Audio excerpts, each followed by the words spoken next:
Hey, everybody. Thanks for joining.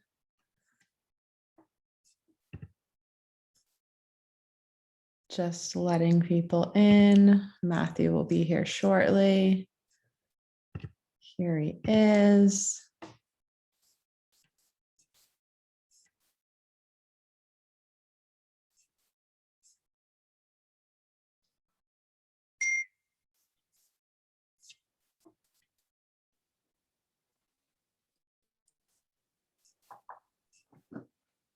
Hiya.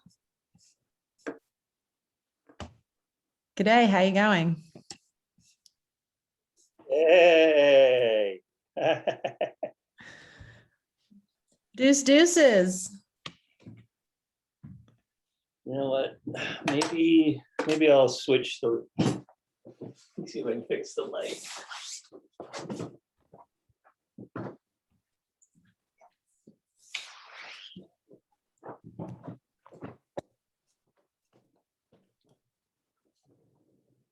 Looks great. You look like a sports star. Moderately better. Sports. Sporting. Sport ball. Yeah, thanks. I like sport ball. I like sport ball. Thanks to everyone who's joined us. I think recording this so I can put it somewhere maybe at some point. I don't know. I promised your mom, Matthew, that I would record this for her. So we are going to be talking about the wonderful grape that is Mondeuse, and one that we have lots of love for and doesn't get enough. You know, people don't talk about Mondeuse enough, I don't think. So we're here to spread the gospel and the word. Let's do it. Yeah, Mondeuse,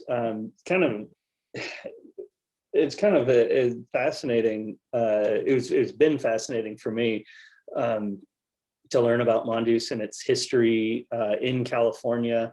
You know, some of the biggest names in vineyards in Napa Valley, Tocolon, had Mondeuse in it in the late 1800s when it kind of made its name for itself as one of the best vineyard sites in the valley. And it, you know, largely disappeared during Prohibition, and you know, there are relatively few plantings of it around the state, and so it was really something I was super excited to do, is to get it back into the vineyard here at RHV, and see just what the heck it actually made in terms of wine. You know, that's kind of a leap of faith. You know, you can have this idea that, oh, this variety is going to be awesome. I can't wait to get it into the vineyard, and then you put it in and you wait 2-3 years until you actually have some fruit to work with, and then, geez, what if it turns out that it's just not that great on your site, you know, or maybe even worse, there was a reason that people ripped it all out after Prohibition, and it was because it was no good. But yeah, we got the first couple of vintages out of the vineyard here at RHV, and I was so tickled with what the wine was showing. I mean, just tasting the wines in bottle, in barrel, even during ferment, Mondeuse is a really good match for our elevation, our seasonal climate, and our soil. Yeah, it's such a unique profile. Like, I don't know, I get all excited. I think, like, this is a beautiful California wine. I don't know, it has old world echoes, but it just says, I don't know, it sings California to me. Yeah, it's such a kind of aggressive tannic grape that I think maybe having that kind of like California sunshine fruit add to it is probably a nice thing, rather than it being too bare bones and like just jarring. It would take like forever to be able to drink it. And maybe like with our a little bit warmer climate than where it's from, it's a little more forgiving faster. Could be, yeah. I mean, because I agree absolutely with all that. You like this is not a shy wine when it comes to texture. It's, there's a heap of tannin and there's a heap of acid. And that is the tough part, really, I think about, in terms of dealing with the Mondeuse, is what goes in between those things. You've got these, I think of it like a structure when I think of wines, or I mean, obviously wine has structure, but like an edifice, like a building. The frame is the tannin, and that's supported by the acid. But what fills it out? Like what actually completely fills it? And Mondeuse a lot of times can be in danger of not having anything to fill it out. Can be just super lean, all bones and sinew, and no soft appealing flesh. But we can find up here, with our our alpine sun, even though the Mondeuse is always one of the two last things we pick, maddeningly. Like, you're ready for harvest to be done, you're like, all right already, would you please be ready to pick, because we all want to just call it done. Even though it's the last thing to come in, it still is just taking its time to get to the finish line. Doesn't lose its acid, doesn't get blown out and become overripe. It's just, that's why I say I think it's really well suited to our site up here, is that it can take all that time. It has plenty of time to develop depth and character, and put on a little bit of that flesh, just enough to, not enough to like make it plush, but just enough to fill out that really, really strong, sturdy framework of tannin and acid. Yeah, it's such a lovely body to it. It's despite the grippiness, it's got this like really pretty, we were describing it as like watermelon rind juice, like not the actual like pink part of the watermelon, but if you juice just the white part, it's got this like really, I don't want to say thin body, because I always feel like that has like a negative connotation, but it has this like beautiful, like refreshingly light texture, but with the grip, which is really like, it's such a dichotomy, but it's, I don't know, there's something so compelling about that for me with the Mondeuse that I really enjoy. It's funny, like thinking about that, like calling it, looking at calling a wine, thin or light, can be definitely be seen as a negative. Like, people will say like, oh, if it's thin, then it's lacking that, that the flesh, the body, the generosity. And that's not always the case. And this is a perfect example of that. Here you've got something that isn't plush and overly fleshy, and yet it is generous. And it is maybe, I think when you say thin, I like my head immediately goes to shrill, like just all high notes and nothing lower to kind of, round it out. And again, this isn't that. This is like you said, a perfect example of a wine that is light in body and thin, but is well balanced. And honestly, a lot of times in California, that can be the hardest trick to pull off.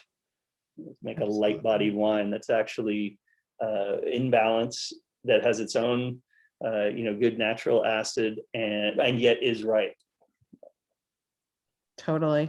Anyone that has a question, pipe in or type it in the chat, or like just unmute yourself and jump in. So feel free to ask whatever you want to know about this or whatever. Yeah, so so we have two Mondeuse to talk about. So we should talk about that, like why we wanted to do the deuces and what was the point, and the tradition lives on. So yes, we do the two Mondeuses.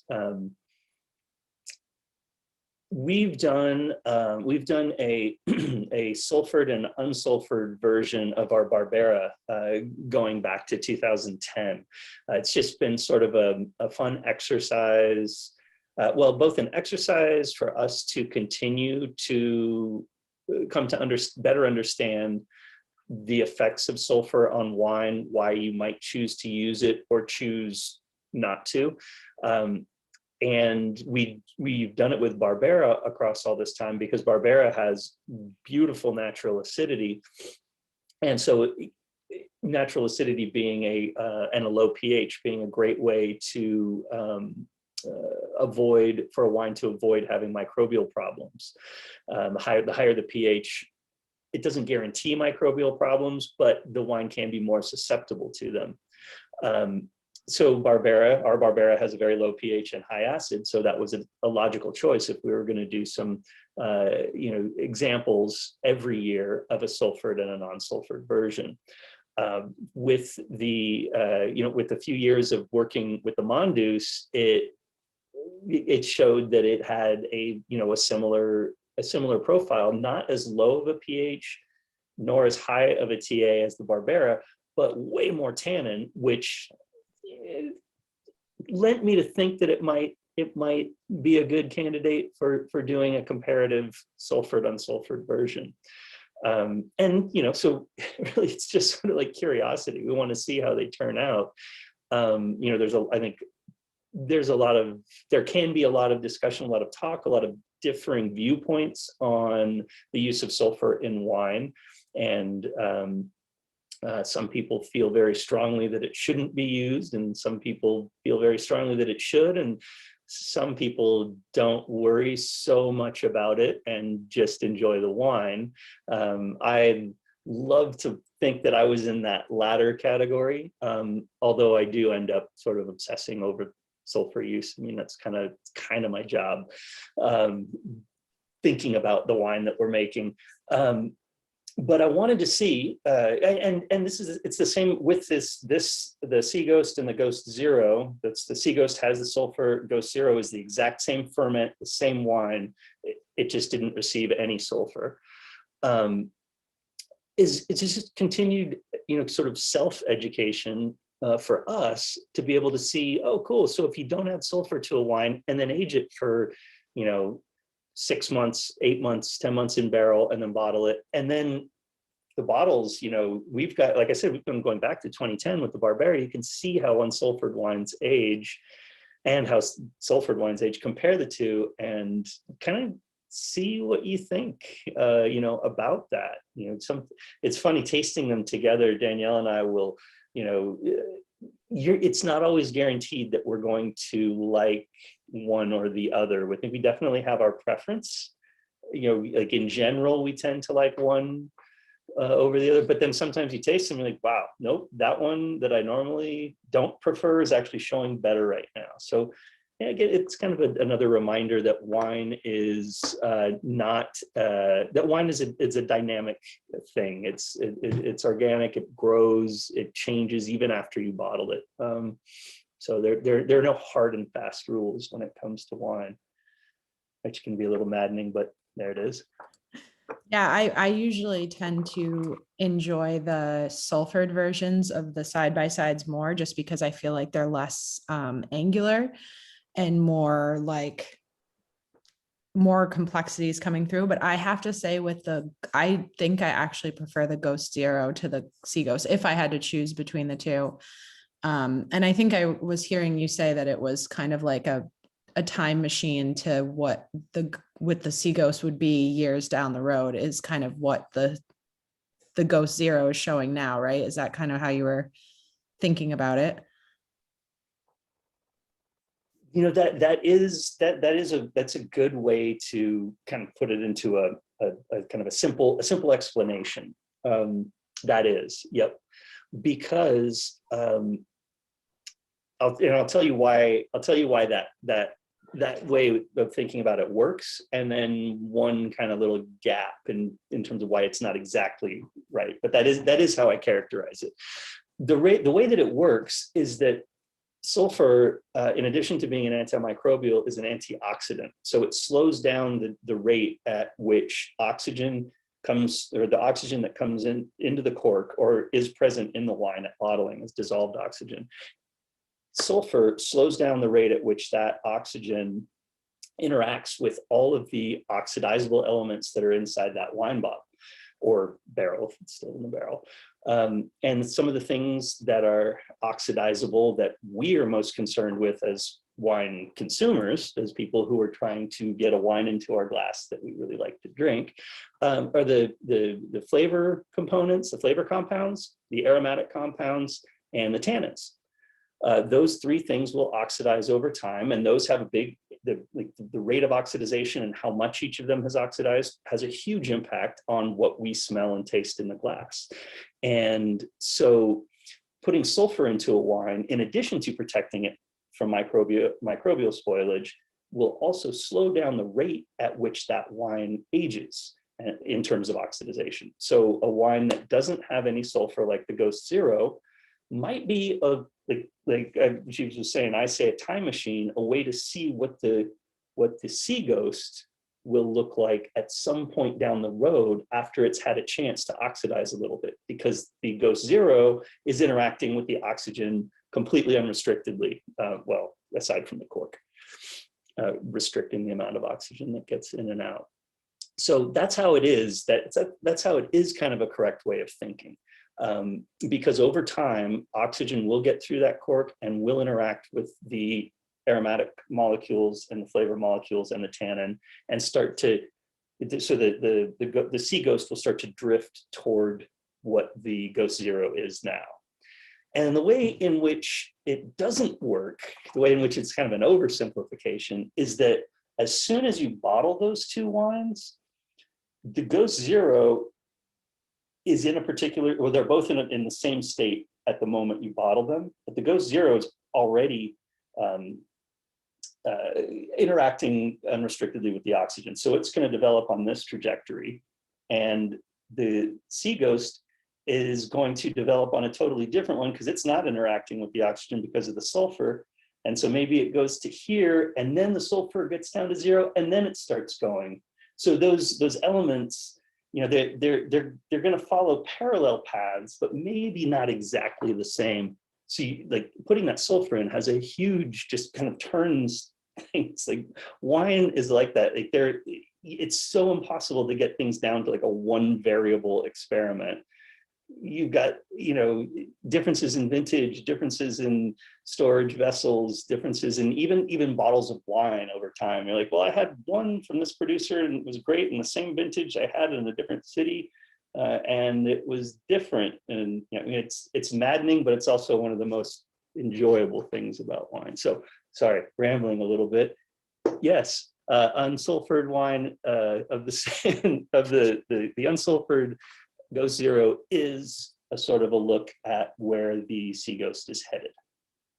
Yeah, which is why it's always so fun to, if people are able to drink them side by side, because, or at least within a day or so of each other, so you kind of remember what it's like, because there's always like, I mean, probably more so for if you're really in the industry, if you're really into wine, you think about sulfur a lot more than just a person that's just drinking wine just to drink wine probably isn't as like, concerned about what's up with the sulfur, what does it do, but just as a fun way to like kind of nerd out on your own is to drink those side by side. So that's why we always, put them together, and we've done it in the past, like Matthew said, with the Carignan and the Barbera, and it's just fun. I don't know, even if you don't really care that much about all the science and stuff, I still think it's kind of cool to do those side by sides. And we'll have the next Zoom we do, we're going to be talking about the peak pool, and it's like those are different in the sense that they were like different years, different ferments, and these are the same, but still it's cool to like see a direct press versus a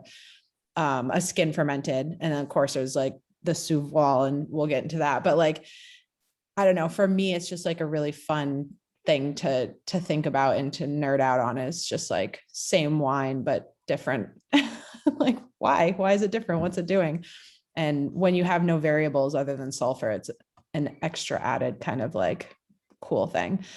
George asked, what is the usual acid range at harvest for this variety? And I am hard at work digging I was up thinking some that was what you're historical doing. acid numbers. So George, just as a sorry, I was just going to say we don't look at acid during like we don't get the juice samples done. We just look at pH and sugar. So we don't typically know what that's going to be right until we actually send them to the lab later after it's already been picked. But anyway, he's looking for the lab results right now. Yeah, so I ended up stopping sending juice samples into the lab just because it's a bit of a trek for us to get the samples down to the lab that we use. So we just do a little benchtop pH meter. At pick, here I can give you kind of an example. At pick are our Mondeuse. For instance, in 2019, we picked it on the 27th of September at 20.5 bricks. It was 3.07 pH. So that's quite low. That would have been like, we could have, and if we would have picked it maybe a week earlier at like 18 and a half, 19 bricks and, 2.8, 2.9 pH, that would have been a beautiful candidate for a Van Clair traditional sparkling wine base, which we actually are in the process of doing as well. We've got some on tirage, but so I have historicals of the pH and sugars very handy, but I've got to dig a little bit because we send post ferment. We'll send when everything's done, we'll send a sample down to the lab of everything in the cellar. So I'm digging up some post ferment TAs for you. And so we're having the 18, right? The Mondeuse in 18. Which we picked for sparkling. Okay, yeah. So right, we picked for sparkling rosé, and we picked it for sparkling. So we picked it for sparkling rosé on the 9th of September. It was 18.3 bricks and 3.09 pH. And then maddeningly, we picked it on the 25th of September, 25th of September at 22 bricks and 2.86 pH. So the pH actually went down. Really, really glad we waited all that time. That was 2018, but the so year you of see, the pH disappearances. Yeah, but just time will go by. The pH is just, it was bizarre. But anyway, I'm looking up some TAs for you. I've just got to sift through some old emails. We're hoping to have the sparkling here, I'll see if I can find the next release for the fall wine club. We're hoping that it'll be ready, the sparkling rosé of Mondeuse. It's going to be super awesome. Very excited about that.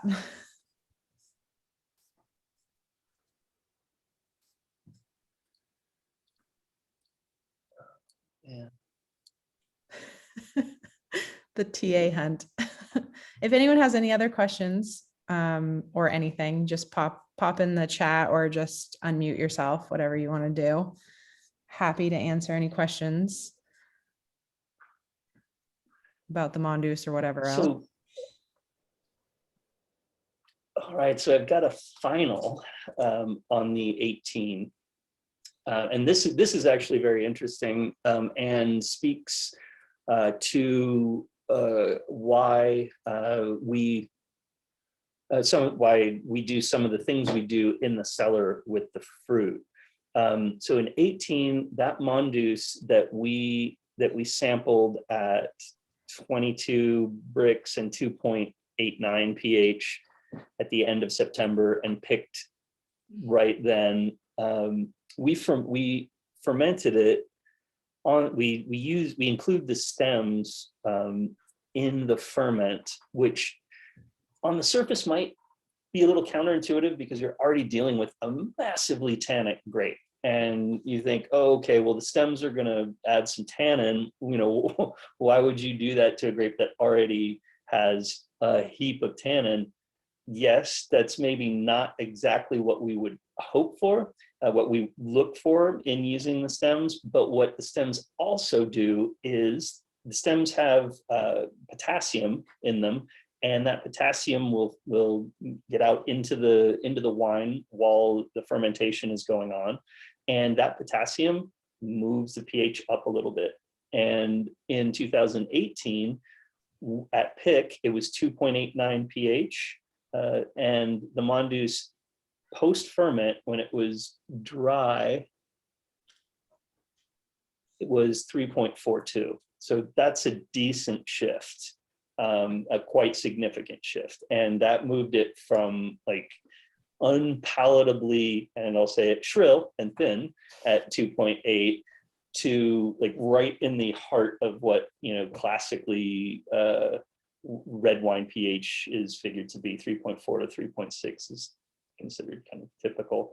So we snuck in right under the low end of the pH scale for red wine. And also the TA on that, which is what you were actually asking for to begin with. The TA was at finish 7 grams per liter. Thank you for all it would be interesting. It would be very interesting. Sorry, what's that? I said thank you for all that. We make wine in upstate New York, and so acids are always sort of a thing. So it's seeing a very high acid on a red wine is, you know, something we sometimes deal with in some of the varieties that we work with.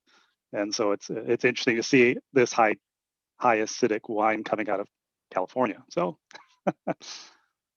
and having so much tannins. Is that is 7 grams 7 grams per liter TA in a finished wine? Is that something that would that be high on for you guys, or is that like, oh no, we deal with that all the time too? That no, I guess that's more. It's, you know, that's more normal once on a finished red. You know, we're still working with, you know, more traditional reds. You know, Cab Sav and Cab Franc is our main red that we're sort of known for. But yeah, they tend to be around there, sometimes into the 8s. But you know, it can range anywhere from sometimes 5 up to 8 on a finished. Right on, right on. But I mean, those pHs sound more, for at least for us, like a Riesling, because we're known for Rieslings in Finger Lake. So when you see, you know, pHs of 2.9, you're talking more like, you know, our finish for Rieslings. No, totally. You know, we do. I was talking about the Barbera when we're talking about the other unsulfured, sulfured versus unsulfured kind of pair that we make, and the Barbera is typically one of the highest. We pick it at the high among the highest. It's among the highest of the bricks that we pick at because we're waiting for the pH to get over 3, and it's usually like 23.5, and I'm like, oh my god, I don't want it to get much riper, but it's like 2.9 pH. I mean, can we please just get the 3 and ferment that with the stems? And that never really moves as much as Mondeuse does. You know, I don't know what the buffering is, something different in the matrix in there, but it'll end up finished at, you know, 3.3, 3.2 sometimes. And you know, my Davis, you know, the remnants of my Davis education start to freak out, you know, contemplating bottling a finished red wine at 3.2 pH. It's like, you can't do that, and then we do it, and the wine tastes great and lasts forever. And yeah, turns out you can do that. The last but I imagine, thing, yeah, you I was just gonna say the last forever thing is coming in so amazingly clutch, because when I do open back vintages of stuff that's been out for a while, it's just like, it's so amazing to see how much the wine has changed, but also how much life is still in it. And that is obviously due to like the acidity, it's just, it's magical. So just wanted to say that I love that. Have you guys done any other trial? Like this is sort of, I mean, this reminds me of a trial, having one with and without any other wines that beyond sulfur. Like we've done things with, wild yeast versus cultured yeast, filtered versus non-filtered. Have you guys done anything else that you've released in the same fashion as this? We haven't done anything like that in our cellar, but I can think of, well, and there's a reason. I guess there's a reason for that. In my winemaking history, in my career, I worked in a cellar where we did. Oh boy, we made. One of the wines that we made was Chardonnay it was on an estate, and we made Chardonnay out of, I think, 5 or 6 different blocks, and each block had, I think, 9 variables. So so the block would be picked, we'd press it. One portion of that, like half of the press would go directly down to barrel, and half would go to tank for overnight cold settling. So right there, you've got 2 different lots, but then within that lot, of each of those, you'd have some native ferment, and then there'd be 4 selections of yeast for each. So you've got settled versus non-settled, and then within those 2, you've got native, and then 4 different yeast strains. So I got a I got a head full of running those kinds of trials, and actually that was it wasn't even a trial. That was the program. A lot of the complexity in that finished wine, I think, really did come from all of those different ferments. So I did get to see kind of that very specific thing, doing inoculated versus native, and the effect that would have, and saw that it did increase complexity. It varied from ferment to ferment. Like some years I would like the inoculated better. Some years the inoculated wouldn't be as clean smelling or tasting. And one of the inoculated ones, probably because it just had a very, vigorous, happy, quick or steady to finish ferment, would end up tasting or smelling better. We don't inoculate anything, partly because I like that idea, but also partly because the yeast are already on the grapes, and I don't want to buy the yeast like cheap. But yeah, they're already there. They'll ferment naturally, so we just let them go. And on so I guess it's like, trials. I did a little trial at a place I worked. I was assistant for some years. They would use Valkyrin to take care of Brett problems, and I did a couple of bottlings of wine that had not been Valkyrined, and then that same wine, post treatment, and put those bottles down. And it's really interesting seeing. It was really interesting seeing what happens when you don't take care of a Brett problem. Whatever you think about the chemical treatment for for microbial problems, seeing what happens when you don't do something about it is a little terrifying. Oh dang! That just made me think of something else. It was in the middle of talking, and it was a filter. It was a filter versus non-filter. We did another winery I worked at. We did experiments, little trials on them with filtering and not filtering white wines, and found that in many cases and this is just with the wines that we were making there, the presence of suspended solids in the wine can mute aromatic expression. So like we'd actually find that the filtered wines, the clarified wines, would have better expression of aromatics, which you can also get not by filtering, but by just letting things settle over time, if you've got the cellar space. I know we're getting close to time. Should we? Yep. You want to throw out a couple food pairing suggestions for the Mondeuse? Yeah. I mean, just the easy one. Oh, go ahead. Oh, I was just going to say one thing to just kind of generally know about food pairings is if a wine has a lot of tannins, to stay away from spice, because it can make it not cute. But continue. Go for it. Absolutely, yes. Yeah, you don't want heat plus tannin is not fun. What is really fun is fat plus tannin.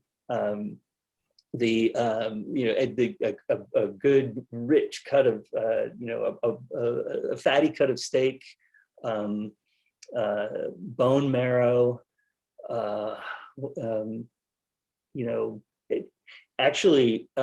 something like a merguez sausage might be really good too. So like that really earthy, meaty, almost like I love the bloodier, the blood and iron character that's in the Mondeuse. Makes me think of the merguez. Not oysters, definitely not. That's a really bad idea. I tried it. I can't even imagine that. What if it's really good? What if it's really good? It's really not.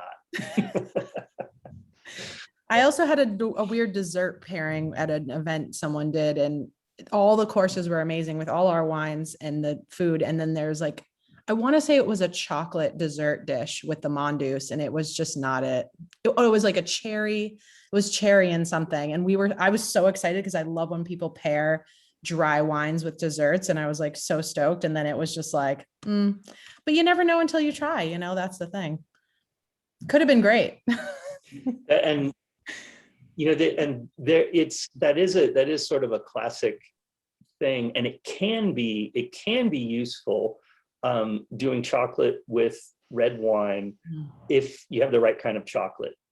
Sugar can help calm the tannin, and actually this is like an old winemaker's trick or something. I was told this, or I read this, that it was used in California in the 50s and 60s. You had really high tannin red wines. You could if you're in the cellar, you could eat a little piece of chocolate, take a taste of the wine. The sugar would kind of knock the tannins down on your palate, and you would get an idea of how that wine would age, what it would look like when the tannin had kind of dropped out. I've tried that. I don't know that I could actually get past the taste of the chocolate and actually get to what the wine tastes like without the chocolate when the chocolate's in my mouth. But maybe that's more commentary on my winemaking ability or my palate.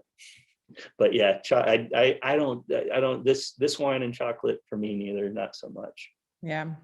Well, we're probably going to get booted, but we're going to do a Zoom on Thursday, I think at 5. If anyone wants to join, we'll be talking more about, sorry, not a Zoom, an Instagram live on our Forlorn Hope account to talk more about the Mondeuse. And we didn't get to this question. It said storage above 72 degrees, fridging the wines better or no, stand up flat, don't worry about it. I'd say always try to keep the corks, flip it upside down so that the cork is moist, especially if it's dry or hot, right? I mean, I don't know. Although if you're just talking about I've got a few bottles, 2 or 3 bottles, and I'm going to throw them in the fridge for the next week until I drink them, you don't need to worry about the corks being up or down. For sure. And I would put them in the fridge too if you're getting 70s into 80s. But if you're talking about longer term, lay it down or put it upside down. If it's a natural cork, you'll probably be okay if you don't, but this is a guarantee that the cork won't dry out and give you issues. Yeah. And the Um, bogan we love. and It'll you be know, back. if you